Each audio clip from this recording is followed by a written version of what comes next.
हम मगध के अंदर आर्य को स्टार्ट करेंगे भाई। आर्य को स्टार्टिंग से देखो भाई, अभी बिल्कुल इन्होंने करवा दिया लेकिन दोबारा करवाएंगे। आर्य कोश की स्थापना किसने करी? मोटा मोटा करवाएंगे। आर्य कोश की स्थापना किसने करी? एक व्यक्ति है क्या भाई? बिंबिसार। ये बिंबिसार वो व्यक्ति है जिसने किसकी स्थापना करी थी भाई? आर्य वंश की। कब करी? 544 ईस्वी में। कब करी भाई? 544 ईस्वी। और ये 544 ईस्वी से लेकर 592 ईस्वी की रहा भाई। सॉरी 544 ईस्वी से लेकर 492 ईस्वी की रहा भाई। मतलब उल्टा साल है ना बीबीसी। बिंबिसार ने आर्य कोश की स्थापना करते हुए किसके समकालीन था? बुद्ध के समकालीन था। पहला पॉइंट, बुद्ध के समकालीन था। और याद रखो भी, इसी ने अंग पर आक्रमण कराया था और अंग पर आक्रमण करके ने किसमें मिला लिया था? मगध में। कितने महाजनपद थे? 16। उन 16 महाजनपदों में एक महाजनपद अंग महाजनपद पर आक्रमण करके ने इसको किसमें मिला लिया? इसको मतलब मिला लिया भाई मगध में मिला लिया। क्लियर हो गया? जो अंग महाजनपद है इस पर आक्रमण करके ने इसको किसमें मिला लिया? किसने मिलाया? बिंबिसार। इसने कौशल देवी से विवाह किया। किसे विवाह किया? इसने कौशल देवी से विवाह किया और कौशल देवी का भाई था प्रसेनजीत।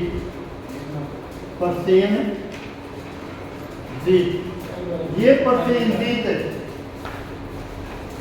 के पास होया करता काशी। इसी प्रसेनजीत के पास क्या था? काशी महाजनपद। जो काशी महाजनपद है प्रसेनजीत ने किसको दे दिया था? बिंबिसार को। तो काशी को भी इसमें मिला लिया मगध में। यहाँ पर बिंबिसार ने 2 महाजनपद किसमें मिला लिए थे? कितने महाजनपद थे? 16। 16 में तो 2 मिला लिए, कितने रह गए? 14। क्लियर हो गया या नहीं हुआ? समझ में आ गई?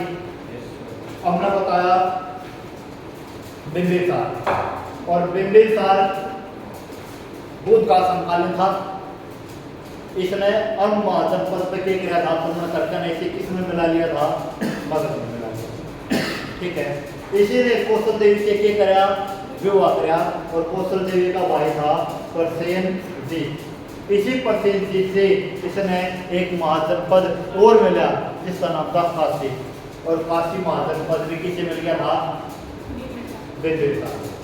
क्लियर हो गया? इसी के राज दरबार में एक व्यक्ति हुआ करता जीवक। जीवक क्या था? इसका राजवैद। इसका राजवैद कौन था भाई? जीवक। याद रखना भाई, जीवक एक प्रकार का डॉक्टर, बहुत बड़ा डॉक्टर राजवेद माना जाता है। और जीवक राजवेद किसके दरबार में था? क्लियर हो गया? और राजवेद वो राजवेद है जो अवंती हुआ करता ना, अवंती जनपद हुआ करता। अवंती जनपद का जो राजा हुआ करता चंडप्रचोत कैसे हो गया था? पीलिया हो गया था। और पीलिया का इलाज करने के लिए बिंबिसार ने जीवक को भेजा था। कई बार क्वेश्चन आ गया है। जीवक ने अवंती के शासक राजा के नाम था भाई? के नाम था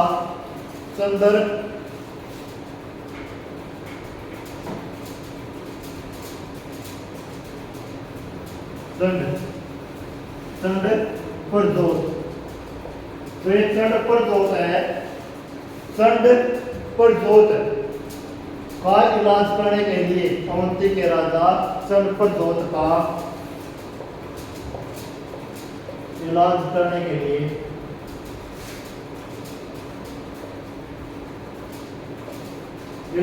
के लिए बिंबिसार ने जीव को भेजा था। याद रखना क्लियर हो गया। और चंड प्रदोष से क्या हो गया था? पीलिया। पीलिया बस था ये, और पीलिया का इलाज किसने किया था? जीवक ने किया था। यह बात याद रखना, ठीक है। और बिंबिसार का दूसरा विवाह था सेना के साथ। बिंबिसार का दूसरा विवाह किसके साथ हुआ?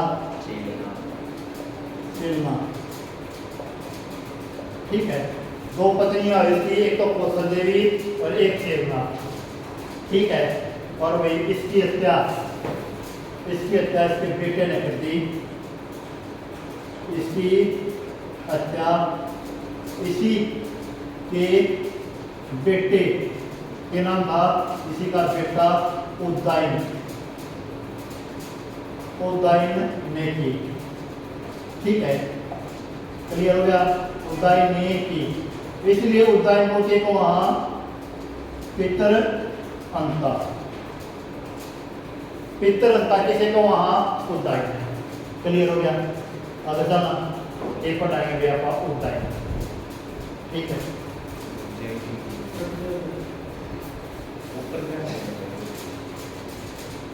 एक मिनट उदयन अजातशत्रु,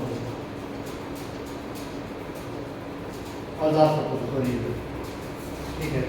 इसका बेटा अजातशत्रु ने की करीब हत्या करी, ठीक है। क्लियर हो गया? एक पढ़ाएंगे आपको अजातशत्रु की।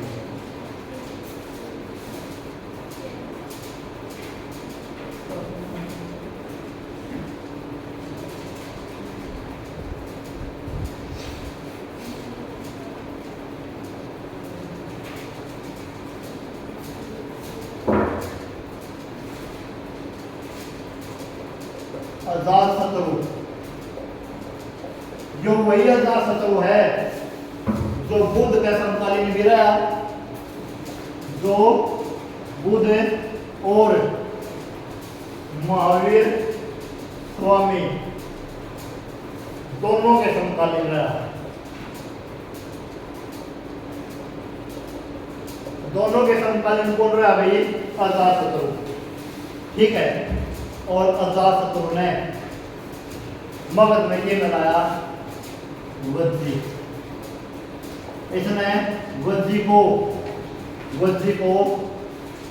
मगध में मिलाया, ठीक है। वज्जी को किसमें मिलाया? मगध में। याद रखना, जो वज्जी क्या करता महाजनपद हुआ करता, अलग से एक बड़ा साम्राज्य हुआ करता, उस वज्जी को भी किसमें मिला लिया अजातशत्रु ने? मगध। देखो भी मगध कितना बड़ा हुआ, ठीक है। और इसी के शासनकाल में क्या हुई? फर्स्ट बौद्ध संगीति कब हुई भाई? 483 बीसी। इसी के समकाल में क्या होती है? पहली बौद्ध संगीति, याद रखना भाई, 483 बीसी में, ठीक है। क्लियर हो गया? इसकी भी हत्या इसी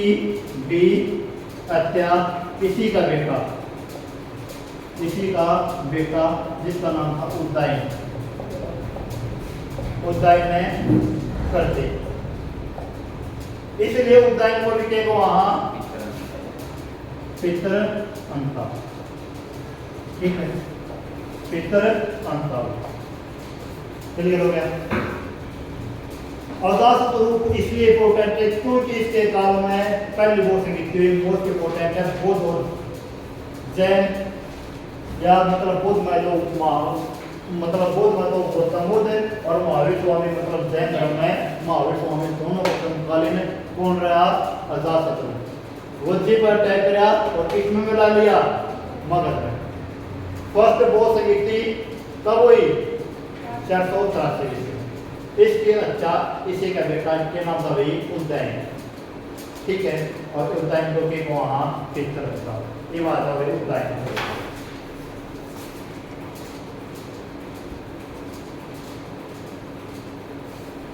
उदयन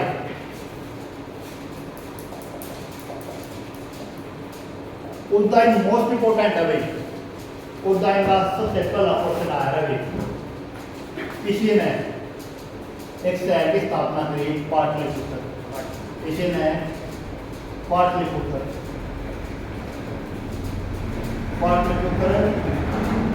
शहर की क्या करी? स्थापना। पाटलिपुत्र शहर की स्थापना किसने करी भाई? और पाटलिपुत्र शहर की स्थापना करके ने पाटलिपुत्र शहर की स्थापना करके ने इनकी कैपिटल थी राजगृह। राजगृह तो कैपिटल बनाई थी वही के दादा बिंबिसार ने बनाई थी जब आर्य वंश की स्थापना करी थी। आर्य वंश की जो कैपिटल थी स्टार्टिंग में वह थी राजगृह। फिर क्या हुआ? पाटलिपुत्र शहर का स्थापना कर दी हुई उदयन ने, और जो राजगृह इनकी कैपिटल थी इससे क्या कर दी? स्थानांतरित कर दी। और स्थानांतरित करके ने कैपिटल क्या बना दी? पाटलिपुत्र। पाटलिपुत्र को कैपिटल किसने बनाया? याद रखना है उदयन, ठीक है। क्लियर हो गया?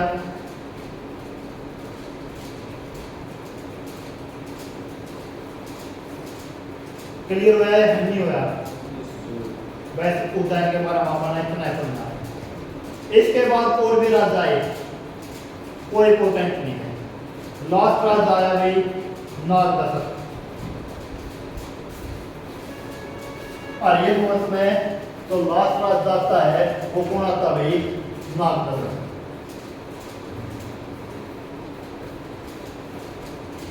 अंतिम शासक कौन है? अंतिम शासक कौन रहा भाई? नागदशक। इस नागदशक की हत्या कौन करे भाई? शिशुनाग। और शिशुनाग नागदशक की हत्या करके ने एक नया वंश की क्या करे भाई? स्थापना करे है, जिसने कि वहां नागवंश। पति पढ़ेंगे नागवंश। और नागवंश की स्थापना कौन करे भाई? शिशुनाग। यहाँ तक क्लियर होया? यह नहीं हुआ।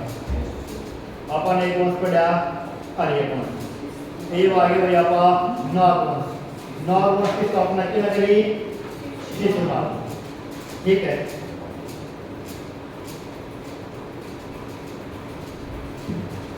इसी ने अपनी पाटलिपुत्र के पढ़ा भाई आप शिशुनाग। इसने अपनी कैपिटल क्या करी? पहला पाटलिपुत्र होया करती। पाटलिपुत्र से कित ले गए हो? वैशाली लिया था। इसने अपनी कैपिटल क्या बनाई भाई? वैशाली। मोस्ट इंपोर्टेंट पॉइंट, ठीक है। क्लियर हुआ? ये नहीं हुआ? इसके बाद शिशुनाग के बाद इसका बेटा आया कालाशोक। शिशुनाग के बाद इसका बेटा कौन सा आया? कालाशोक। और कालाशोक मोस्ट इंपोर्टेंट क्वेश्चन हुआ है इसके काल तक कि बौद्ध की दूसरी संगीति किसके काल में हुआ है? कब हुआ है? 383 BC में। बौद्ध की सेकंड संगीति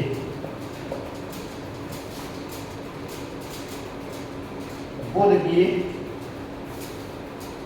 सेकंड संगीति कब हुआ है? 383 BC में। किसके काल में हुआ है? कालाशोक। पेपर सबसे ज्यादा ये हुआ है। कालाशोक से क्वेश्चन होगा तो क्या होगा?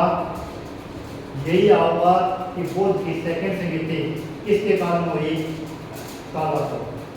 कि तो ये कैपिटल के बनाई थी ने तो कित होगी वैशाली में। दूसरी बौद्ध संगीति कित हुई? वैशाली में। किसके काल में हुई? कब हुई? 383। पहली राजग्रह कब? 483। किसके काल में? किसके काल में? अरे किसके काल में? उदय के काल में, अजातशत्रु के काल में। अजातशत्रु के काल में 483 में राजग्रह। ठीक है। दूसरी 383 में काला शोक के टाइम पे वैशाली। क्लियर हो गया? यह नहीं हो रहा पक्का। इसने आकर चालक ने काला शोक ने आगे बढ़ा, आगे साम्राज्य स्थापित करा।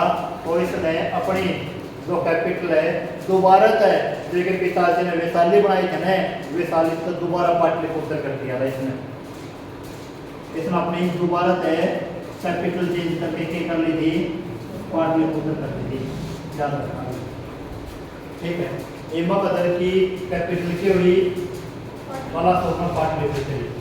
ठीक है। दोबारा और शिशुनाग वंश में या नाग वंश में जो नेक्स्ट शासक हुआ है वो नंदीवर्धन भी।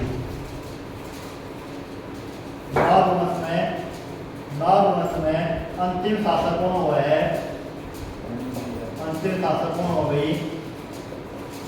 नंदीवर्धन। इसी नंदीवर्धन की हत्या एक शासक है जिसका नाम था भाई महापद्मानंद।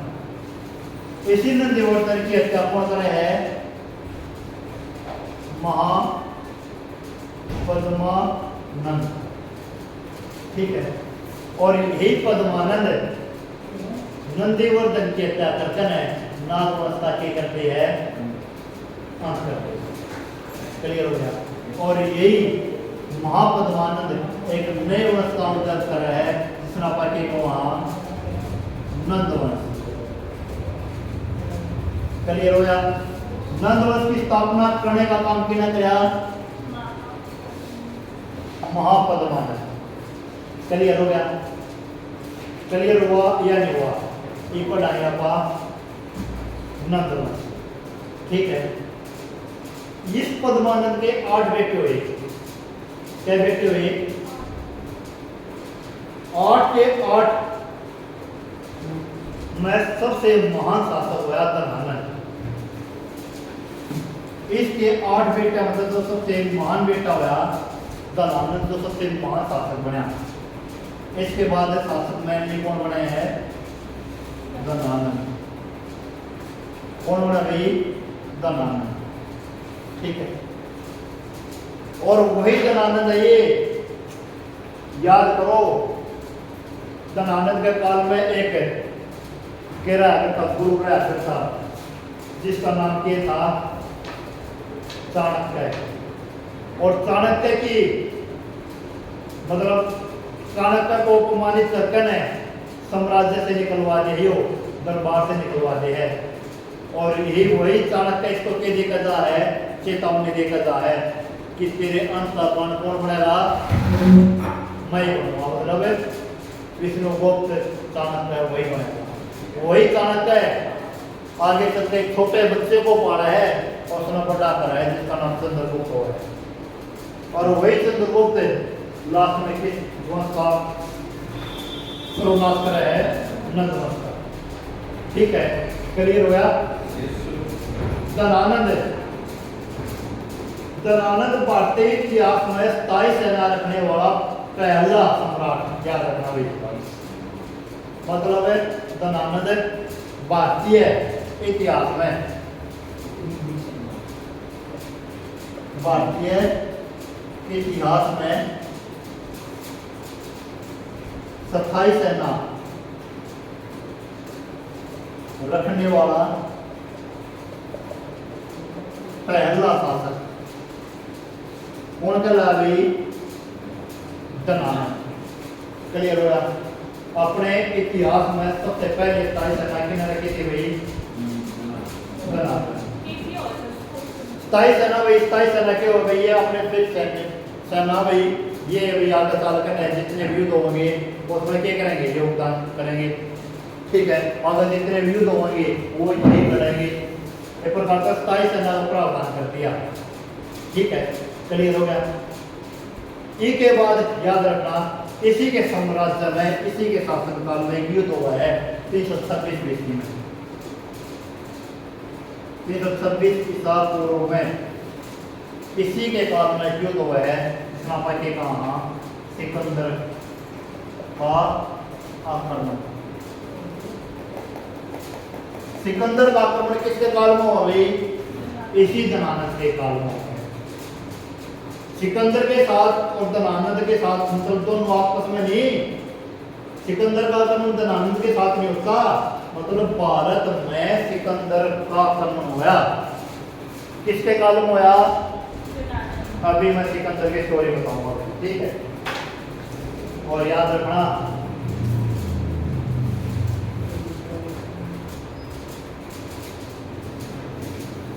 दनानद की हत्या किसने करी? चंद्रगुप्त मौर्य ने। किसकी सहायता से? याद रखना दनानद की हत्या कौन करता भाई? चंद्रगुप्त मौर्य। किसकी सहायता से? विष्णुगुप्त या चाणक्य, चाणक्य की सहायता से या कौटिल्य की सहायता से। सारे के सारे किसके नाम पे? ये चाणक्य के नाम पे। कौटिल्य कह लो, चाणक्य कह लो, विष्णुगुप्त कह लो, सारे के सारे इसी के नाम पे, ठीक है। और भाई इसकी सहायता से मतलब चंद्रगुप्त मौर्य किसके हत्या करते हैं? दनानद के हत्या करते हैं। क्लियर हो गया?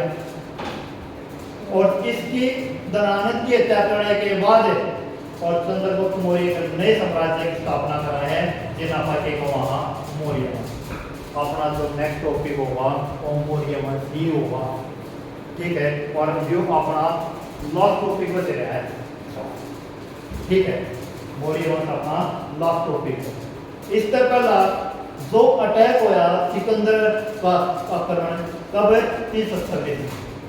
किसके काल में होया? थोड़ी थोड़ी स्टोरी बताओ इनकी। एक थोड़े आप विदेशी आक्रमण पड़ेगा।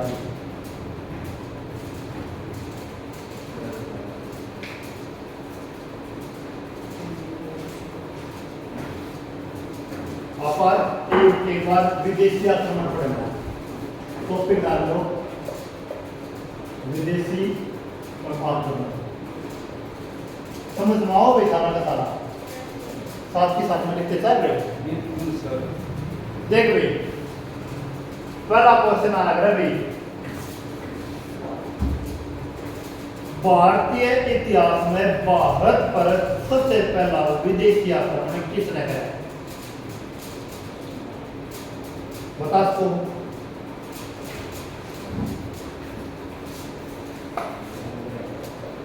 भारत पर सबसे पहले विदेशी आक्रमण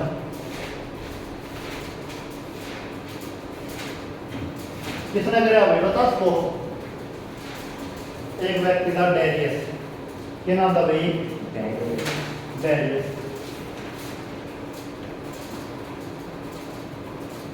और कब करा था? 518 BC में। यदि यो क्वेश्चन आ जाए भारत पर सबसे पहले आक्रमण किसने कराया? डेरियस। और जो डेरियस था ना, यो था ईरानी शासक। इसको हम कह सकते हैं भाई ईरानी आक्रमण। इसको क्या कह सकते हैं हमें? ईरानी आक्रमण। सबसे पहले भारत पर आक्रमण किसने किया? ईरानिया ने। और ईरानिया में चली किसने? डेरियस। ठीक है, यहाँ तक क्लियर आई बात समझ में हुई नहीं हुई? ईरान में एक वंश था भाई उस टाइम पे, अखामनी वंश। और अखामनी वंश पे रूल कर रहा था साइरस। कौन भाई? साइरस। और ये वही साइरस है। अभी ये क्वेश्चन आ जाओ है, भारतीय उपमहाद्वीप पर सबसे पहले विदेशी आक्रमण किसने किया? दो क्वेश्चन होंगे। एक तो भारत पर सबसे पहले विदेशी आक्रमण किसने किया? एक भारतीय उपमहाद्वीप पर सबसे पहले आक्रमण किसने किया? दोनों का मतलब समझो। इंडिया है अपना,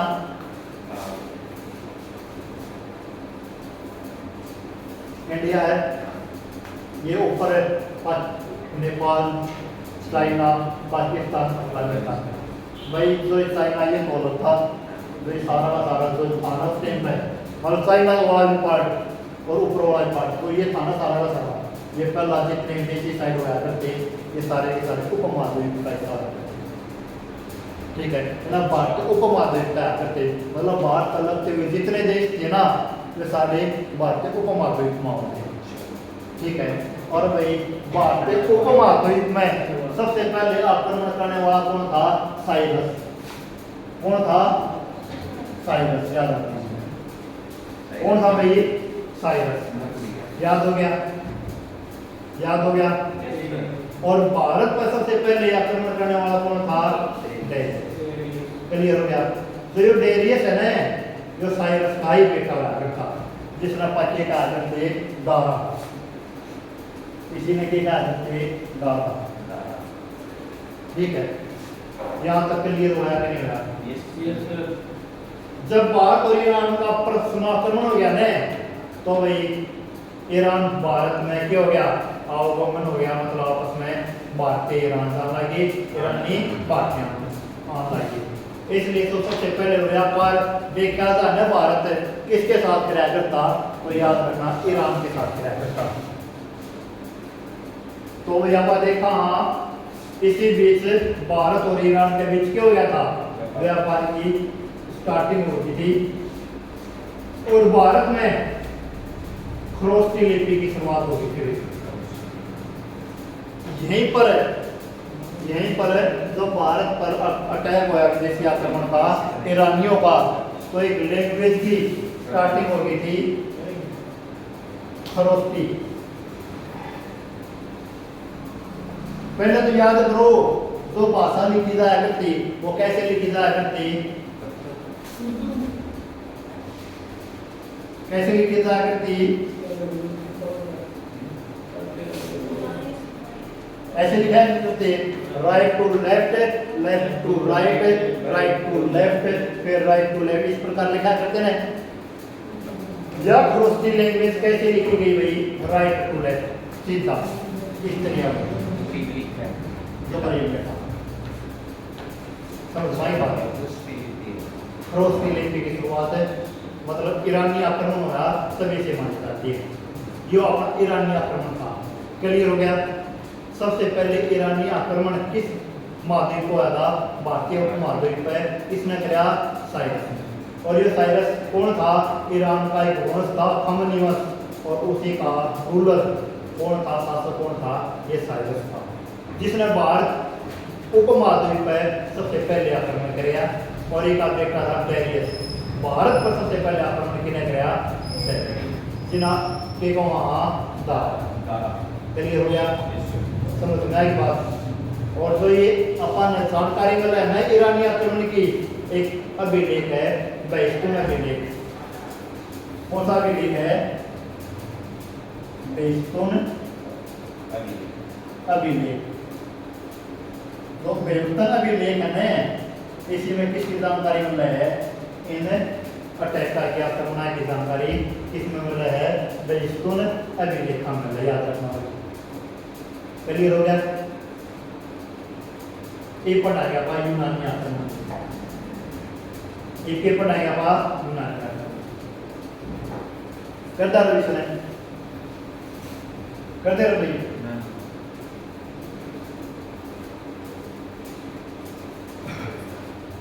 देख भाई विदेशी आक्रमण सबसे पहले ईरानियों ने किया, भारत पे किसने किया? डेरियस ने, और भारतीय उपमहाद्वीप पे किसने किया? साइरस। हो गया भाई। एक पढ़ाएंगे भैया पर यूनानी आक्रमण।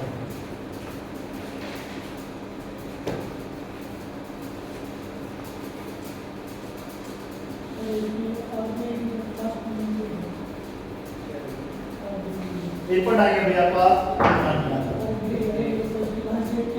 अरे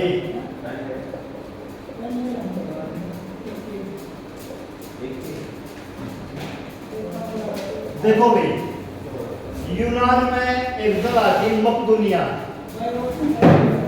क्या जगह थी? यूनान में एक जगह थी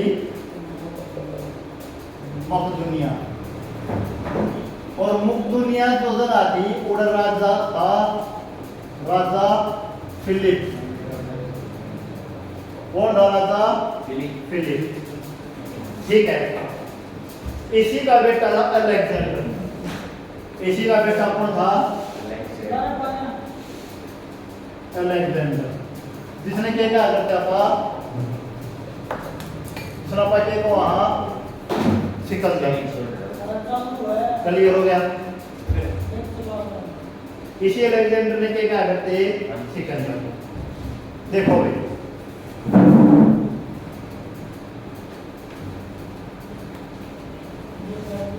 देखो भाई ये पाकिस्तान का तो स्टेट का नाम भी नहीं था। ये साइड वाला था ईरान, मैप में देखा तो, और इस साइड वाला था ईरान, तो का नाम यूनान। ठीक है। और वे यूनान और भारत के बीच में क्या पड़ा था? जो भारत है और भारत और यूनान के बीच में क्या पड़ा था? ईरान। ठीक है। तो भाई ये बात है तीसरी शताब्दी सापुर की, तीसरी शताब्दी सापुर। अलेक्जेंडर ने क्या बना लिया? मन बना लिया, क्योंकि ज्यादा भारत में ज्यादा। क्लियर हो गया? जो यूनान से स्टार्टिंग कर दी इसने, पहला तो किस पहुंचा? ईरान। ईरानी ने बोले भैया ऐसे कैसे चला जाएगा, जो हमने पार करके हमारे साथ युद्ध करना पड़ेगा। सारा का सारा ईरान को हराने का काम सबसे पहले किसने कराया? अलेक्जेंडर ने किया। ठीक है। ईरान को हरा के अपने जगह बना बना कर चलता है आज में, और किस पहुंच गया भाई लास्ट में? अफगानिस्तान। जहाँ पर अफगानिस्तान, और अफगानिस्तान में एक स्थान है गांधार, तकसीमा। एक तो ये पाकिस्तान का अधीन हुआ तकसीमा गांधार, पर ये अफगानिस्तान में आ गया। क्लियर हो गया? और भाई वहां पर रूल कराया था अम्बी, एक राजा था अम्बी। एक तकसीला गांधार में शासन कर रहा था एक शासक, जिसका नाम क्या था? अम्बी। इसी अम्बी ने अलेक्जेंडर का क्या करा? ये करा सबसे पहले सामना करा, और जो सामना आया भाई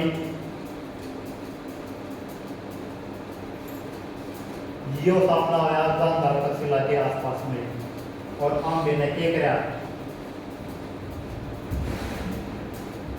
उसके सामने क्या कर दिया? राष्ट्र में आत्मसमर्पण। ठीक है। मतलब उनकी सेना को देखकर, उसके साहस और हिम्मत को देखकर है अम्बी ने क्या कर दिया? आत्मसमर्पण कर दिया।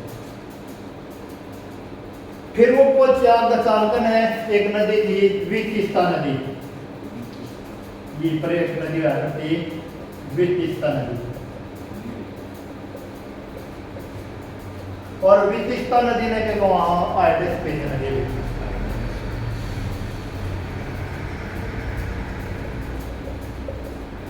आइडिस पेज नदी, ठीक है, आइडिस पेज नदी, ठीक है।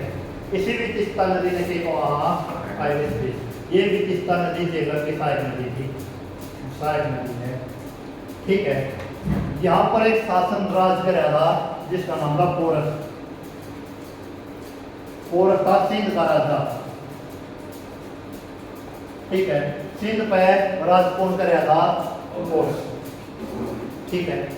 जब पोरस ने ये पता चला कि भारत की साइड कौन आ रहा है भाई, अलेक्जेंडर, तो भाई पोरस बहुत ही बहादुर शासक माना जाता है और वो सहजो अपनी सेना को लेकर सिकंदर की ओर आक्रमण करने के लिए निकल पड़ा। इस साइड को थी एक नदी जिन्हें के वहाँ विशिष्टा नदी, इस साइड पोरस की सेना और उस साइड सिकंदर की सेना। सिकंदर की सेना ने पल पल बनाकर यह नदी क्रॉस कर ली और क्रॉस करने के बाद एक भयंकर युद्ध होता है जिसे हम कहते हैं आइडिस पेज का युद्ध। एक वहाँ भाई आइडिस पेज का युद्ध, कब हुआ आइडिस पेज का युद्ध? जो पेपर में होता हुआ है 326 ईस्वी में, ये मैंने बताई थी। उस टाइम पर काल किसका चल रहा था मगध में? धनानंद का। और धनानंद के काल में 326 ईस्वी में एक भारत पर अटैक हुआ है। किसका अटैक है? सिकंदर का अटैक है। और इसने तो वहाँ आइडिस पेज का युद्ध, और जो आइडिस पेज का युद्ध है किस किस के बीच में हुआ है? पोरस और सिकंदर। क्लियर हो गया? पोरस और सिकंदर के बीच में जो युद्ध हुआ है ना, वो बहुत ही भयंकर युद्ध हुआ है। और इस युद्ध में पोरस सिकंदर को बराबर की टक्कर दे है और ऐसा घायल बना दे सिकंदर को, मतलब सिकंदर इसको की मृत्यु है जो पोरस की है वो एक प्रकार का धोखा चकरती है। और मृत्यु होने के बाद सिकंदर जो पोरस की बात हो रही है ना, पोरस की बात हो रही को मतलब कह रही इस तरह महाराजा हमने, इस तरह पावरफुल राजा हमने नहीं देखा। और एक साम्राज्य को छोड़कर ये वापिस से राजा है, लेकिन इस युद्ध में सिकंदर क्यों हो जाए? घायल हो जाए। और भाई 4 साल ही 3 से 4 साल ही जीव है। और भाई इस युद्ध के कारण इतना घायल हुआ है कि उसके 3-4 साल के बाद मृत्यु हो जाए। क्लियर हुआ या नहीं हुआ? 3 साल के बाद मृत्यु हो जाए 323 ईस्वी में। 323 ईस्वी में इसकी क्यों हो जाए? सिकंदर की क्यों हो जाए भाई? मृत्यु। ये तो है भाई, ये तो है बेबीलोन में, ये तो है भाई बेबीलोन में। क्लियर हो गया? बेबीलोन वही पड़ता है यूनान में, वापिस जाकर वहीं पर 323 ईस्वी में इसकी क्यों हो जाए? मृत्यु। लेकिन मृत्यु से पहले एक सेनापति होता है सिकंदर का। सिकंदर का सेनापति एक और था भाई सेलूकस निकेटस। सेलूकस निकेटस। तो ये सेलूकस निकेटस है ना, जितना भी इसने साम्राज्य जीता था ना, यूनान का, ईरान का, गांधार तक सिला वाला जितना भी था, वो सारा का सारा किसका तो सेलूकस निकेटस, ठीक है। और सभी को और टेक या अपने अधीन काम कौन कर रहे हैं? सेलूकस निकेटस। यहाँ तक सिकंदर का आक्रमण समझ में आ गया? क्लियर हो गया? पक्का? ये पढ़ाएंगे भैया हम बोलिए बस, पढ़ा बोलिए बस, पढ़ा ये ज्यादा हो गया है? बताओ भाई, ये मोरिया बस अपना लास्ट टॉपिक है भाई। और फिर मेडिकल स्टार्ट करते हैं भाई, ठीक है? Thank you. ये हम पढ़ रहे हैं मौर्य वंश। वंश की स्थापना की नगरी चंद्रगुप्त मौर्य ने। इसके क्या करकन है? धनानंद के क्या करकन है? किसकी सहायता है?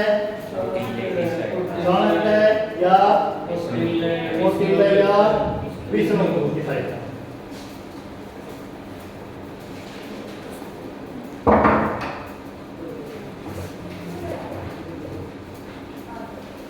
मौर्य वंश देखो भी, मौर्य वंश की स्थापना हो 323 बीसी में, और 323 बीसी में ही किसकी मृत्यु हुआ है? सिकंदर की। और 323 बीसी में ही किसकी मृत्यु हुआ है? धनानंद की। ठीक है, 323 बीसी में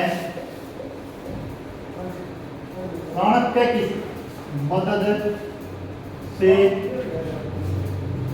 चंद्रगुप्त मौर्य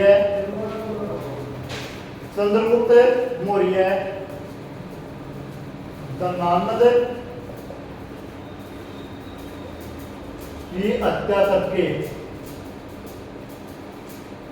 मौर्य साम्राज्य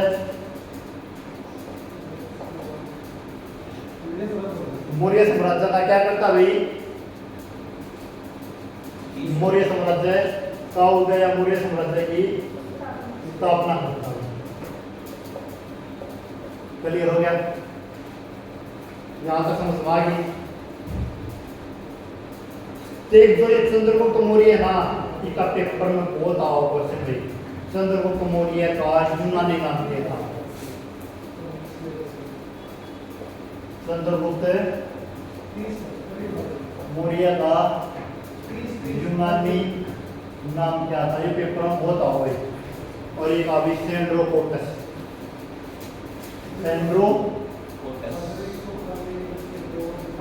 पेपर में बहुत आओ, ये क्वेश्चन लिख लियो, सेंड्रोकोटस। ठीक है, इसके दरबार में 2 लेखक थे भी। इसके दरबार में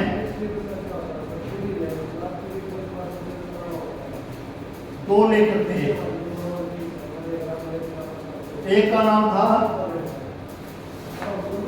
प्लूटोर्क,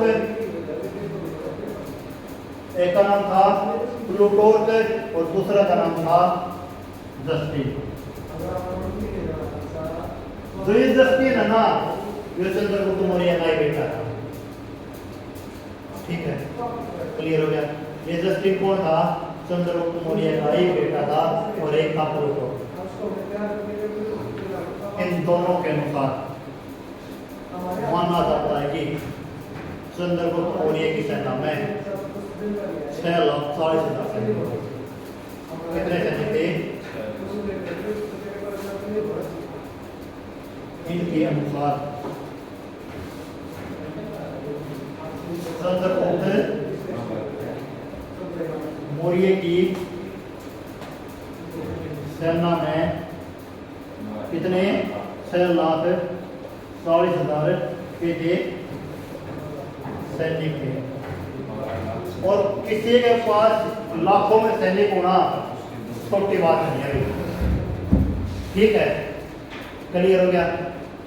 जो चंद्रगुप्त मौर्य वही मौर्य है जिसने भारत में पहले कृत्रिम झील का निर्माण करवाया था। भारत की पहली कौन सी झील गई?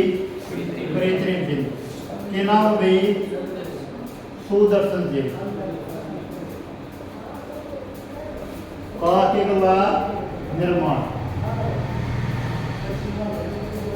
क्लियर हो गया? सुदर्शन झील का निर्माण तो किन्हें करवाया? चंद्रगुप्त मौर्य ने, बाद के पहले कृत्रिम झील। यह बात ध्यान में रखना भाई, झील के बाद पहली बार मरम्मत किसने करवाई? इसकी पहली मरम्मत करवाई कौन सा वंश? शक वंश। और शक वंश में कौन था भाई? रुद्रदामन। पहली मरम्मत तो देख लियो, पहली बार मरम्मत करवाने का काम किसने कराया था? शक वंश का शासक क्या नाम है भाई? रुद्र दामन। क्लियर हो गया? रुद्र दामन वो पहला शासक था जिसने सुदर्शन जी की पहली बार की करवाई थी मरम्मत। जो ये मरम्मत करवाई थी ना, इसकी जानकारी बिरबलप्पा ने कौन से अभिलेख में? जूनागढ़ अभिलेख।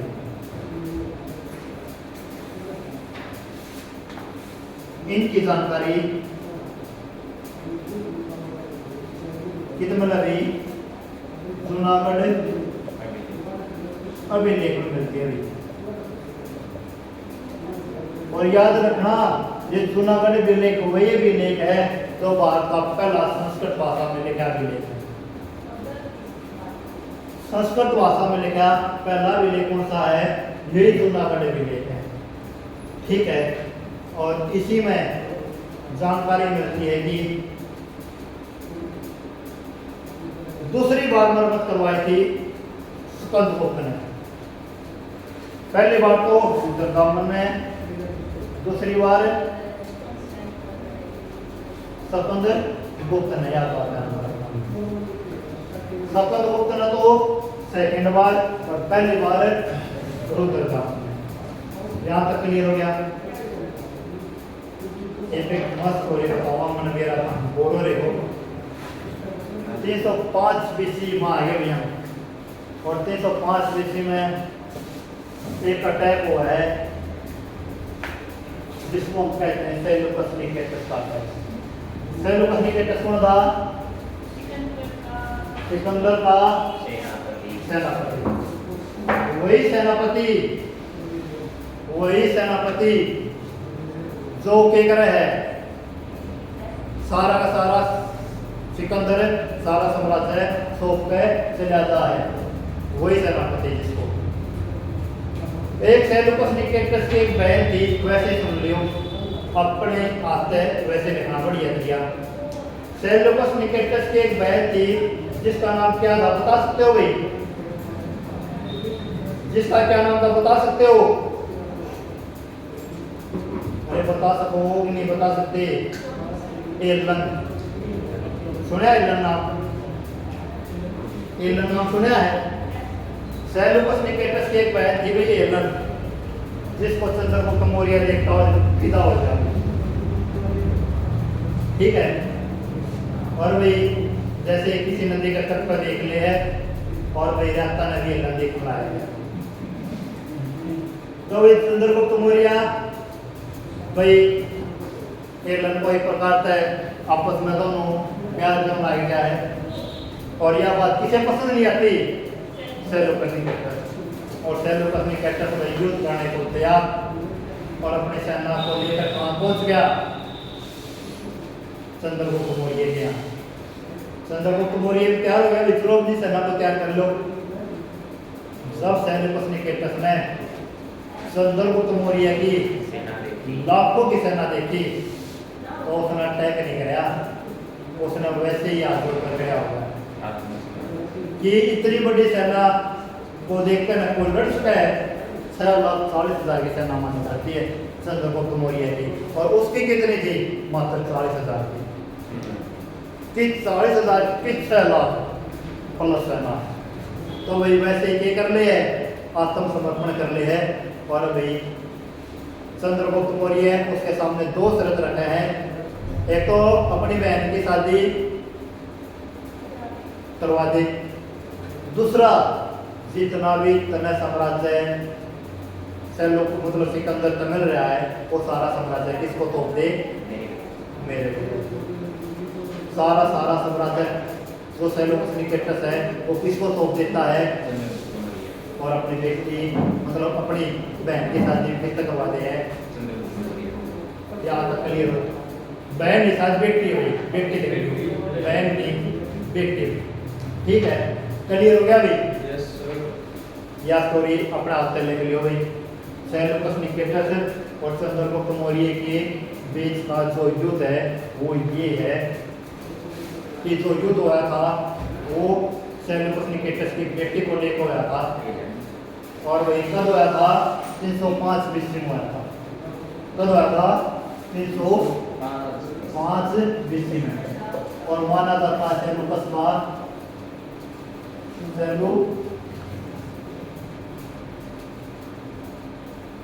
सेलूकस निकेटस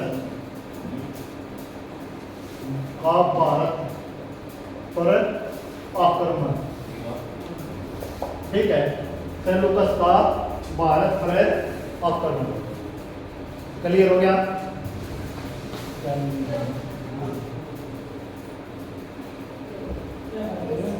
ठीक है, क्लियर हो गया? इफ देखो भाई, बात आ गई 300 BC, और बताओ भाई 300 BC में क्या हुआ है? जैन धर्म की प्रथम महासंगीति हुआ है, याद आई? स्थूलभद्र क्यों जा है? बैंकरा का राजा मगध में। और भाई भद्रबाहु कहाँ जा है? स्थूलभद्र के पास जा है कि अब अपने अनुयायियों को लेकर कहाँ चले? किसी सुरक्षित जगह पर। लेकिन स्थूलभद्र जाने से इनकार करते हैं और आपस में क्या उनकी मतभेद हो गए, आपस में विचार प्रकाश हो गए हैं और आपस में लड़ पड़े हैं। और भाई 300 BC में फर्स्ट जैन महासंगीति हो रही। ठीक है, और इसी जैन महासंगीति में जैन धर्म 2 भागों में बट गया है। कौन कौन से? श्वेतांबर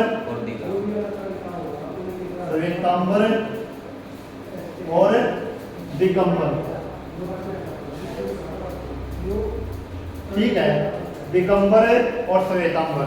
श्वेतांबर की स्थापना कौन करा है? किसके साथ गए? जो तुलभद्र के साथ गए वे श्वेतांबर, और जो भद्रबाहु के साथ गए वो दिगंबर। दिगंबर चले गए कि तो वही साउथ में। ठीक है, और ये किधर है? नॉर्थ में अपने ये जो सफेद कपड़े पहनते हैं जैन धर्म में श्वेतांबर, जो कपड़े ही नहीं पहनते वे दिगंबर। क्लियर हो गया? और इसी दिगंबर को, जिसका नाम था भद्रबाहु, को बहुत मानता था कौन भाई? ये चंद्रगुप्त मौर्य। चंद्रगुप्त मौर्य किसके साथ जा है? भद्रबाहु के साथ। कहाँ चला गया? साउथ में कित है? कर्नाटक। और कर्नाटक में लास्ट में कब भाई? 300 BC में ही, सॉरी 300 BC में, मतलब 2 साल के साथ रहे हैं। 298 BC, 298 BC में भाई चंद्रगुप्त मौर्य क्या है कि मन के चाहिए मुक्ति चाहिए। तो मुक्ति करने के लिए जैन धर्म में क्या कराया है? संथारा। क्या कराया है भाई? संथारा। ये संथारा ऐसा व्रत होता है जब तक प्राण तक नहीं डालते कोई पानी तक नहीं पिएगा। मतलब निर्णय ले लेने की मैं कह रहा हूँ अभी संथारा। अगर कोई संथारा पर बैठ गया ना, संथारा किसी ने रख लिया, पानी की बूंद तक नहीं पिएगा जब तक उसके प्राण तक ना जाए। तो वही संथारा रखने का काम किसने किया था? चंद्रगुप्त मौर्य ने। और चंद्रगुप्त मौर्य की मृत्यु 298 BC में जैन धर्म में क्या रखे में संथारा। ठीक है, और संथारा के कारण इसकी मृत्यु होगी कर्नाटक में। और कर्नाटक में भी किस श्रवणबेलगोला में, कर्नाटक में कित भाई? श्रवणबेलगोला। जैन धर्म में संथारा, संथारा के कारण चंद्रगुप्त मौर्य की मृत्यु, गुप्त मौर्य की मृत्यु श्रवण बेलगोला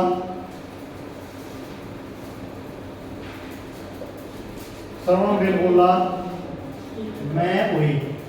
और जिस पहाड़ी को हुई ना श्रवण बेलगोला में, जिस पहाड़ी को हुई ना, उस पहाड़ी का नाम भी जिस पहाड़ी पर हुई, उस पहाड़ी का नाम आज भी क्या भाई?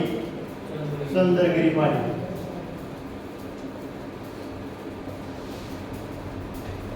ठीक है, सुंदरगिरी पहाड़ी, जिस पहाड़ी को उसकी मृत्यु हुई थी ना चंद्रगुप्त मौर्य की, उस पहाड़ी का नाम आज भी क्या है?